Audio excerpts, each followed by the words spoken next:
The Merchant and the Blind Beggar.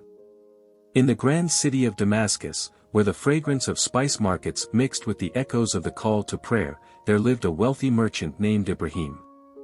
He was known for his vast riches, gold coins that overflowed from chests, silken garments imported from Persia, and spices that traveled across distant lands. Yet, despite his wealth, Ibrahim's heart was burdened with pride and self-importance. Every morning, as he left his shop, he would pass by an old blind beggar who sat at the corner of the street. The beggar, clothed in rags, would raise his hands and call out, "O people, remember Allah and give for his sake." Ibrahim, like many others, ignored him. He believed that wealth was a sign of Allah's favor and that the poor were simply suffering the consequences of their own failures. But one day, something changed. As Ibrahim walked past the beggar, he overheard a group of scholars speaking nearby. One of them recited a verse from the Quran. "And spend from what we have provided you before death approaches one of you, and he says, 'My Lord, if only you would delay me for a short time so I could give charity and be among the righteous.'" Surah Al-Munafiqun 63:10. The words struck his heart like a thunderbolt. What if his wealth was not a blessing, but a test? That evening, Ibrahim could not sleep. He thought of the blind beggar he passed every day, the man he had ignored for years. Who was he? Had anyone ever stopped to ask his story? The next morning, Ibrahim approached the beggar and sat beside him. "Old man, what is your name?" The beggar turned his face toward him, his unseeing eyes filled with quiet wisdom.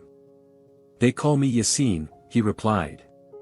"And what misfortune brought you to beg?" Yasin smiled. "Ah, my son, misfortune. No, this is a gift."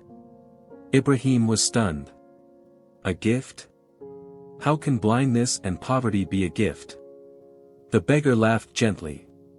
"Because it freed me from the illusion that wealth is everything. It forced me to rely on Allah alone." Ibrahim was speechless. For years, he had clung to his wealth, believing it to be his greatest asset. Yet here was a man with nothing, no sight, no gold, no home, who spoke of contentment as if he had everything. For the first time, Ibrahim felt ashamed of his arrogance. From that day, he began sitting with Yasin, listening to his stories of faith, patience, and trust in Allah. He learned that Yasin had once been a scholar, a man of knowledge who lost his sight in an accident. Instead of despairing, he devoted himself to remembrance of Allah, trusting that true sight is not with the eyes, but with the heart. Days turned to weeks, and something incredible happened. Ibrahim changed. His heart, once hardened by wealth, softened. He started giving freely to the poor, not out of duty, but out of love. He realized that the greatest richness was not gold, but the richness of faith.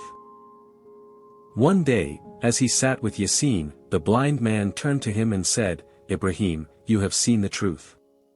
But there is one thing left." "What is it?" Ibrahim asked. Yasin smiled. "Use your wealth to serve, not to rule. Be a bridge, not a wall." That night, Ibrahim made a decision. He sold half of his business and used the money to build a home for the homeless and a school for orphan children.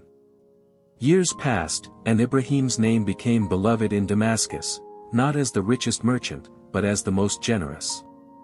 And as for Yasin, one morning, Ibrahim went to visit him, only to find him lying peacefully, his hands clasped in prayer. He had returned to his Lord. But his words lived on, etched in Ibrahim's heart. True wealth is not in the hands, but in the soul. And with that, Ibrahim finally saw, not with his eyes, but with his heart. Moral of the story: wealth is not a measure of success, faith and character are. Charity purifies the heart and brings us closer to Allah. True sight is the ability to see beyond materialism and recognize what truly matters.